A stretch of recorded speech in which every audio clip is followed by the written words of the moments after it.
സംഘപരിവാർ ഗവൺമെന്റിന്റെ ഈ ശ്രമത്തെ ഞങ്ങൾ ശക്തിയായി എതിർക്കും. ഒരാവശ്യമില്ലാതെ സുപ്രീം കോടതിയിൽ ഇത് നടപ്പാക്കാൻ ഞങ്ങൾ ഉദ്ദേശിക്കുന്നില്ല ഇപ്പോൾ എന്ന് അഫിഡവിറ്റ് കൊടുത്തതിന് ശേഷമാണ്, കേസുള്ള സമയത്താണ് ഈ ചട്ടം തെരഞ്ഞെടുപ്പിന് തൊട്ടു മുമ്പ് കൊണ്ടുവന്നത്. നിയമപരമായി ഞങ്ങൾ ഈ വിഷയത്തെ നേരിടാൻ വേണ്ടിയിട്ടുള്ള എല്ലാ നടപടികളും സ്വീകരിക്കും.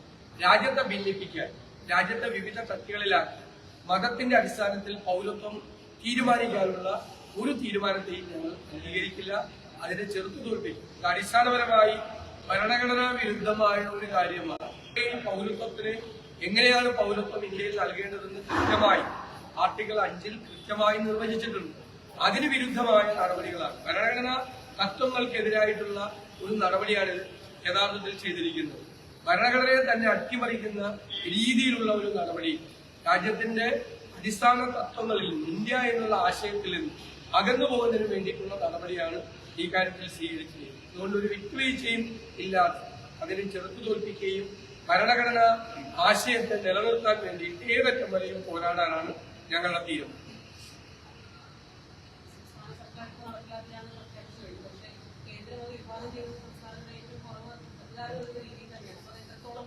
സംസ്ഥാന സർക്കാരിന്റെ ഇക്കാര്യത്തിൽ എത്രമാത്രം ആത്മാർത്ഥതയുണ്ട്. 2019 ഈ പ്രക്ഷോഭം കേരളത്തിൽ മുഴുവൻ എല്ലാവരും നടത്തി. ഞങ്ങളായിരുന്നു അതിന്റെ മുൻപന്തിയിലുണ്ടായിരുന്നു. അന്ന് 835 കേസുകളാണ് ഇതിനെതിരെ എടുത്തത് സംസ്ഥാന ഗവൺമെന്റ്. പിന്നീട് മുഖ്യമന്ത്രി ഉറപ്പ് നൽകി ഈ കേസുകളെല്ലാം പിൻവലിക്കും. ആക്രമണ സ്വഭാവമുള്ള കേസുകൾ ഒഴിച്ച്, അത് ഏതാണ്ട് 100 കേസുകളുണ്ട്, അതൊഴിച്ചുള്ള എല്ലാ കേസുകളും പിൻവലിക്കുമെന്ന് പറയുന്നു. ഇപ്പോഴും കഴിഞ്ഞ 5 വർഷക്കാലമായി കോടതി കയറി ഇറങ്ങി നടക്കുകയാണ്. ഈ സമരത്തിൽ പങ്കെടുത്ത എല്ലാവരും, ഈ സമരത്തിന്റെ ഭാഗമായി ഇന്ന് എല്ലാവരും അതിന് കോടതി കയറി ഇറങ്ങി നടക്കുകയാണ്. 835 കേസിൽ 69 കേസുകൾ മാത്രമാണ് ഈ സർക്കാർ പിൻവലിച്ചത്. 5 കൊല്ലമായിട്ട് ഈ കേസുകൾ പിൻവലിക്കാനുള്ള ചെറുവിരൽ പോലും ഇവരനക്കിയില്ല. ഇവരാരുടെ കൂടെയാണ് യഥാർത്ഥത്തിൽ? CAA-ക്കെതിരായി സമരം ചെയ്ത ആളുകൾക്കെതിരായി കേസുകൾ പിൻവലിക്കുമെന്ന് ഉറപ്പ് കൊടുത്തിട്ട് പോലും 5 കൊല്ലമായി 835 കേസുകളിൽ 69 കേസുകൾ മാത്രമാണ്. ഞങ്ങൾ നിരന്തരമായി നിയമസഭയിൽ ചോദിക്കുകയും നിയമസഭയിൽ ഈ വിഷയം ഉന്നയിക്കുകയും ചോദ്യമായി ചോദിക്കുകയും ഒക്കെ ചെയ്തിട്ടും ഒരു തരത്തിലുള്ള നടപടി ഗവൺമെന്റ് സ്വീകരിച്ചില്ല. അപ്പൊ CAA കൊണ്ടുവന്ന കേന്ദ്ര ഗവൺമെന്റിന്റെ കൂടെയാണോ സംസ്ഥാന ഗവൺമെന്റ്? അതിൽ മുഴുവൻ അവരെല്ലാം ഇരകളായി മാറിയിരിക്കുകയാണ്. ആ കേസിൽ നിരന്തരമായി 5 വർഷമായി CAA പ്രക്ഷോഭത്തിൽ പങ്കെടുത്ത ആളുകൾ കോടതി കയറിയിറങ്ങിക്കൊണ്ടിരിക്കുകയാണ്. എന്തു മര്യാദയാണ് അവരോട് സർക്കാർ കാണിച്ചത്? ഇന്നലെയും സമരത്തെ ആക്രമണ സ്വഭാവത്തോടു കൂടി നേരിടാനാണ് സർക്കാർ ഇപ്പോൾ ശ്രമിക്കുന്നത്. ഇന്നലെ സമരം ചെയ്ത യൂത്ത് കോൺഗ്രസ് പ്രവർത്തകർ ഉൾപ്പെടെയുള്ള ആളുകളെ പോലീസ് വളരെ കഠിനമായിട്ടാണ് നേരിടുന്നത്. ശത്രുക്കളെ പോലെയാണ് നേരിടുന്നത്. ആരുടെ നിർദ്ദേശപ്രകാരമാണ് ഇത് ചെയ്യുന്നത്? SFI സമരം ചെയ്യുമ്പോഴും DYFI സമരം ചെയ്യുമ്പോഴൊന്നും പോലീസിന് ഈ നടപടിയില്ലല്ലോ. പോലീസ് അവരെ ചേർത്ത് പിടിച്ച് അവരെ കെട്ടിപ്പിടിച്ചു കൊണ്ടുപോവുകയാണ് ചെയ്യുന്നത്. അപ്പൊ CAA പ്രക്ഷോഭത്തിൽ പങ്കെടുക്കുന്ന ആളുകൾക്കെതിരായിട്ടുള്ള സർക്കാരിന്റെ നിലപാടെന്താണ്? അപ്പൊ സർക്കാരിന്റെ ഇക്കാര്യത്തിൽ ഒരു ആത്മാർത്ഥതയുണ്ട്, അല്ലെങ്കിൽ കബളിപ്പിക്കുന്നതിന് വേണ്ടിയിട്ടാണ് ഇത് ചെയ്യുന്നത്. അവർ യഥാർത്ഥത്തിൽ BJP സർക്കാരിന്റെ കൂടെയാണ്. കേരളത്തിൽ ഇപ്പോൾ ഇത് നടപ്പാക്കേണ്ട ഒരു പ്രായോഗികമായ വിഷയങ്ങളൊന്നും വരില്ലല്ലോ. വളരെ അപൂർവമായിട്ടുള്ള കേസുകളാണ്. ഇതൊരു പൊതു തത്വമാണ്. മതത്തിന്റെ അടിസ്ഥാനത്തിൽ പൗരത്വം തീരുമാനിക്കുന്ന ഒരു അടിസ്ഥാനപരമായ ഒരു വ്യതിചലനമാണ് യഥാർത്ഥത്തിൽ നടന്നിരിക്കുന്നത്. ഇതിനെതിരായിട്ടാണ് ഞങ്ങൾ നിലപാട് സ്വീകരിച്ചിരിക്കുന്നത്.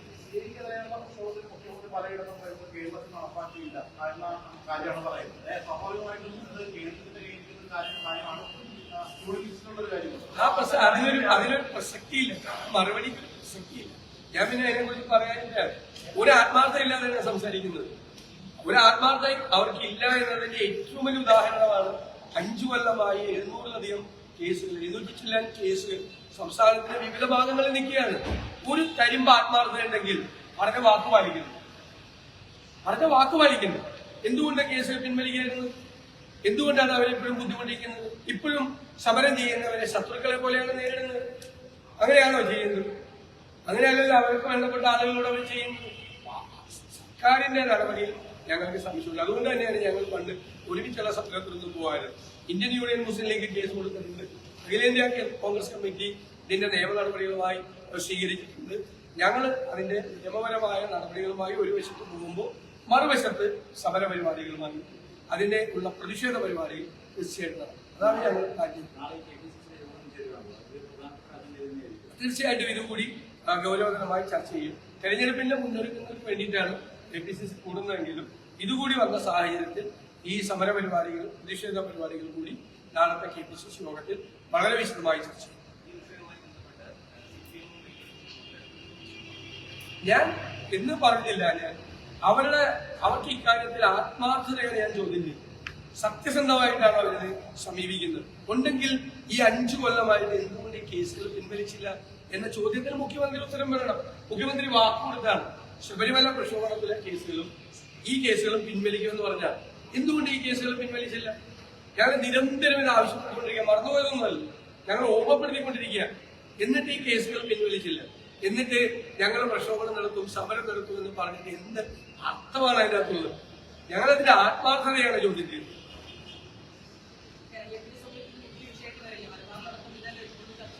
അല്ല, ഈ രാജ്യവ്യാപകമായി ഒരു വിഷയം തന്നെ ഒരുപാട് വിഷയങ്ങളുണ്ട്. കേന്ദ്ര സംസ്ഥാന ഗവൺമെന്റുകൾക്കെതിരെയുള്ള ഒരുപാട് വിഷയങ്ങളുണ്ട്. ആ വിഷയത്തിൽ ഒരു പ്രധാനപ്പെട്ട വിഷയം തന്നെയായി ഇത് മാറും എന്ന കാര്യത്തിൽ സംശയമില്ല. ഇപ്പോഴാണ് ഞങ്ങൾ ഇന്ത്യയിലെ ജനങ്ങളോട് ചോദിക്കുന്നത്, അവരുടെ അരക്ഷിതത്വം കോൺഗ്രസ് അധികാരത്തിൽ ഇല്ലാതായപ്പോൾ ഉണ്ടായ ഒരു അരക്ഷിതത്വം, ജനങ്ങളുടെ മനസ്സിലുണ്ടായ ഭീതി, ഇവർ വീണ്ടും അധികാരത്തിൽ വന്നാൽ എന്തും ചെയ്യാൻ മടിക്കില്ല എന്നതിന്റെ ഒരു മുന്നറിയിപ്പ് കൂടിയാണ് ഇത് എല്ലാ വിഭാഗം ജനങ്ങളും കാണും. കോൺഗ്രസ് അധികാരത്തിൽ നിന്ന് പുറത്തുപോയപ്പോഴാണ് ഈ അപകടം ഉണ്ടായത് എന്നുള്ള തിരിച്ചറിവ് ഇന്ത്യയിലെ ജനാധിപത്യ വിരുദ്ധമുള്ള എല്ലാവർക്കും ഉണ്ടാകും. കേരളത്തിലും ഉൾപ്പെടെയുള്ള രാജ്യത്തിന്റെ വിവിധ ഭാഗങ്ങളിൽ ഉണ്ടാകും. എത്ര അപകടകരമായിട്ടാണ് അവരത് കൊണ്ടുപോകുന്നത്. അപ്പോൾ ഇവരെ അധികാരത്തിൽ നിന്ന് നീക്കം ചെയ്ത് കോൺഗ്രസ് നേതൃത്വത്തിലുള്ള ഇന്ത്യ മുന്നണി അധികാരത്തിൽ വരണം എന്ന് രാജ്യത്തെ ജനങ്ങൾ, ജനാധിപത്യ വിശ്വാസികൾ ആഗ്രഹിക്കുന്ന തലത്തിലേക്ക് ഇവരെ കൊണ്ടുപോയിരിക്കുകയാണ്. ഇവർ അപകടകാരികളാണെന്ന് അവര് തന്നെ സ്വയം പുറപ്പുറത്ത് കയറി പ്രഖ്യാപിച്ചിരിക്കുന്ന ഒരു സാഹചര്യമാണ് ഉണ്ടായത്.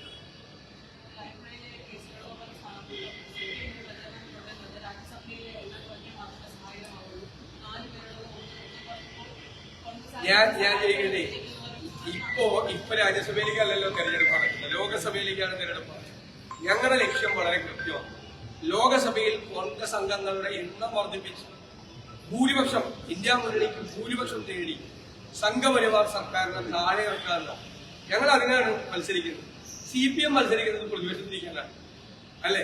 ഞങ്ങൾ അധികാരത്തിൽ നിന്ന് മോഡി സർക്കാരിനെ നീക്കം ചെയ്യാൻ വേണ്ടിയിട്ടാണ് ഞങ്ങൾ മത്സരിക്കുന്നത്. ലോകസഭയിൽ ഞങ്ങളുടെ അംഗങ്ങളുടെ എണ്ണം കൂടും. ഞങ്ങളുടെ മുതിർന്ന നേതാക്കളെല്ലാം മത്സരിക്കുക. ഛത്തീസ്ഗഡിന്റെ മുഖ്യമന്ത്രിയായിരുന്ന ഭൂപേഷ് ബാഗൽ മത്സരിക്കുകയാണ്. അത് ഇപ്പൊ അസംബ്ലി ഇലക്ഷൻ ജയിച്ച ആളാണ്, MLA ആണ്. അവിടുത്തെ നിരവധി ആളുകൾ, പ്രധാനപ്പെട്ട നേതാക്കന്മാർ, വിജയ സാധ്യതയുള്ള മുഴുവൻ നേതാക്കന്മാരോട് മത്സരിക്കാൻ പറഞ്ഞില്ല. ആലപ്പുഴ സീറ്റ് പരിഗണിച്ചപ്പോൾ കേരളത്തിലെ മുഴുവൻ കോൺഗ്രസ് നേതാക്കന്മാർ ഞങ്ങൾ ഒറ്റക്കെട്ടായി ശ്രീ രാഹുൽ ഗാന്ധിയോടും കോൺഗ്രസ് പ്രസിഡന്റിനോടും അവിടെ മത്സരിക്കാൻ പറ്റിയ ഏറ്റവും ബെസ്റ്റ് സ്ഥാനാണ് KC വേണുഗോപാലാണെന്ന് പറഞ്ഞു. അങ്ങനെയുള്ള ഒരു പാർട്ടി തീരുമാനിക്കേണ്ടത്. എല്ലാ സ്ഥലത്തും ഞങ്ങൾ തീരുമാനിച്ചിരിക്കുന്നത് അവിടെ മത്സരിക്കാൻ പറ്റാവുന്ന, ജയിക്കാൻ പറ്റാവുന്ന ഏറ്റവും നല്ല സ്ഥാനാർത്ഥി KC വേണുഗോപാലും ജയിക്കാൻ ഇവർ അസൂയപ്പെടുന്ന കാര്യം. അവര് കഴിഞ്ഞ പ്രാവശ്യം ഒരു സീറ്റാണ് പിടിച്ചത്, 20-ൽ ഒരെണ്ണം. അത് നഷ്ടപ്പെടുന്നതിന്റെ ദുഃഖമാണ് അവർക്ക്. അവര് പറഞ്ഞോട്ടെ.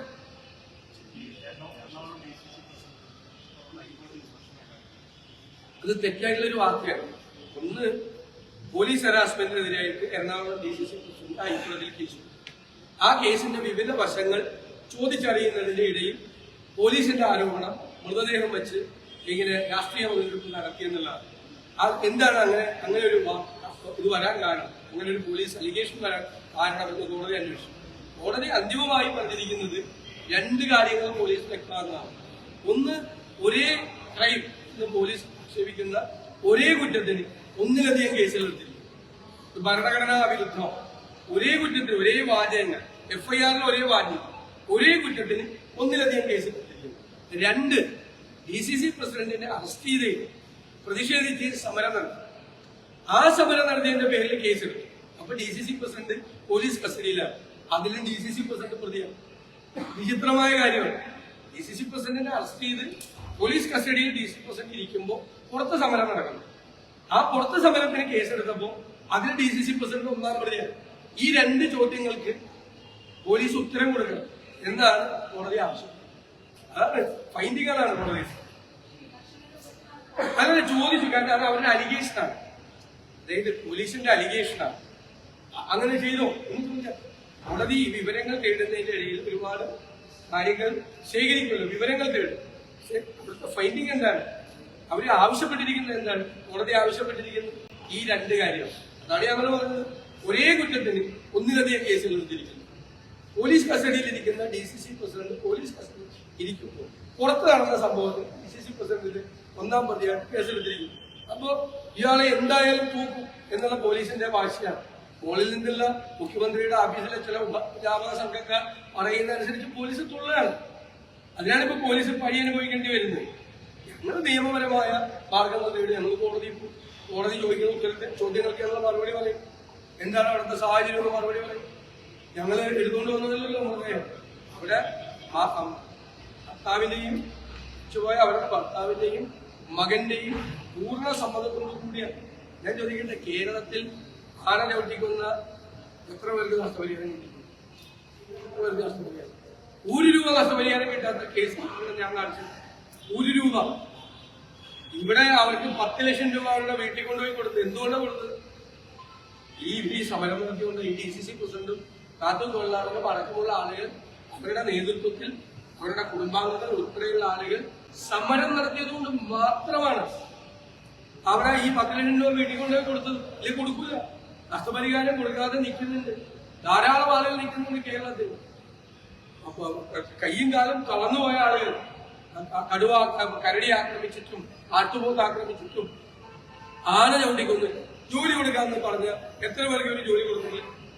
എത്ര വീട്ടിൽ പോയി ജോലി കൊടുക്കാമെന്ന് പറഞ്ഞ കേസുണ്ട്. കൊടുത്തിട്ടില്ല ജോലി. 7000-ലധികം പേർക്ക് കൃഷിനാശവും ജീവനാശവും മറ്റേ അപകടങ്ങളും ഉണ്ടായിട്ട് 7000-ലധികം പേർക്ക് ഈ സർക്കാർ നഷ്ടപരിഹാരം കൊടുക്കാനുണ്ട്. ബോധമംഗലത്ത് അത് കൊടുപ്പിച്ചത് ഈ സമരം ചെയ്തുകൊണ്ടാണ്. ഇത് കൊടുക്കൂല. വീണ്ടും കുട്ടമ്പുഴയിൽ ഒരാൾ മരണപ്പെട്ടിട്ടുണ്ട്. അപകടകരമായ രീതിയിലേക്ക് കാര്യങ്ങൾ പോവുകയാണ്. ഈ സമരങ്ങൾ നടന്നില്ലായിരുന്നുവെങ്കിൽ ഇത് സ്വാഭാവികമായൊരു കാര്യം. വന്യജീവികളും ആനയും കരടിയും കാട്ടുപോത്തും കടുവയും വന്ന് ആളുകളെ പിടിച്ചുകൊണ്ടു പോവുകയും കന്നുകാലികളെ കൊണ്ടുപോവുകയും കൃഷി നശിപ്പിക്കുകയും ചെയ്യുന്നത് സാധാരണ സംഭവമായി മാറും കേരളത്തിൽ. എത്ര പേരാണ് ഈ 2.5 മാസത്തിനുള്ളിൽ? 8 പേരെയാണ് ആകെ കൊന്നത്. 8 പേരെ 2 മാസത്തിനുള്ളിൽ കൊന്നത്. അപ്പൊ അത് ചോദിക്കണ്ടേ? നമ്മുടെ കർത്തവ്യമല്ലേ? പ്രതിപക്ഷത്തിന്റെ ധർമ്മം അതാണ്. ഞങ്ങളത് ചോദ്യം ചെയ്യും. ഞങ്ങളത് ചോദ്യം ചെയ്ത് ഞങ്ങളത് വയനാട്ടിലും കോതമംഗലത്തും ചാലക്കുടിയിലും ഒക്കെ സമരം ചെയ്തുകൊണ്ടാണ് ആ പാവങ്ങളുടെ വിഷയം കേരളത്തിന്റെ ഫോക്കസിൽ ഇപ്പോ വന്നത്.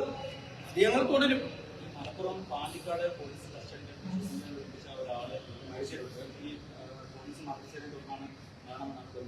ഞാനിപ്പോ ആ വിവരം തേടി ഇവിടുത്തെ ഒരു പഞ്ചായത്ത് മെമ്പർ ആയും ഈ അദ്ദേഹവുമായിട്ട് ഒരുമിച്ച് പോലീസ് സ്റ്റേഷനിൽ പോയിരുന്നു. പോലീസ് ഈ പഞ്ചായത്ത് മെമ്പറെ പുറത്തു നിർത്തി. എന്നിട്ട് CCTV ഇല്ലാത്ത ഭാഗത്ത് കൊണ്ടുപോയിട്ട് ഈ കൂടെ ചെന്ന ആളെ ക്രൂരമായി മർദ്ദിച്ചുവെന്നാണ് വീട്ടുകാരും കൂടെ പോയ പഞ്ചായത്ത് മെമ്പർ മർദ്ദിപ്പിക്കുന്നത്. മരണത്തെ തുടർന്ന് ഈ ആക്രമണത്തെ തുടർന്ന് CCTV ഇല്ലാത്ത സ്ഥലത്ത് കൊണ്ടുപോയി മർദ്ദിച്ചതിനെ തുടർന്ന് ഇയാൾ കുറഞ്ഞു വീണ്ടും മരിച്ചുകൊണ്ട്. അപ്പോൾ വിശദമായ കാര്യങ്ങൾ അന്വേഷിക്കാൻ പറയുന്നത്. അങ്ങനെയാണ് സംഭവമെങ്കിൽ തീർച്ചയായിട്ടും വളരെ ഗൗരവത്തോടുകൂടി ഈ കസ്റ്റഡി മരണങ്ങൾ ഇങ്ങനെ ആവർത്തിക്കുകയാണ് കേരളത്തിൽ. പോലീസ് ചെയ്യുകയാണ്. അപ്പൊ അത് അപകടകരമായ ഒരു സൂചനയാണ് ചെയ്യുന്നത്. പോലീസ് സ്റ്റേഷനിൽ ചെല്ലുന്ന ആളുകളെ ഈ CCTV ഇല്ലാത്ത സ്ഥലത്ത് കൊണ്ടുപോയി മർദ്ദിച്ചു കൊല്ലുക, അതാണോ പോലീസിന്റെ കാര്യം അറിയാം. നമ്മൾ കൂടുതൽ വിശദാംശങ്ങൾ തേടുന്നത്.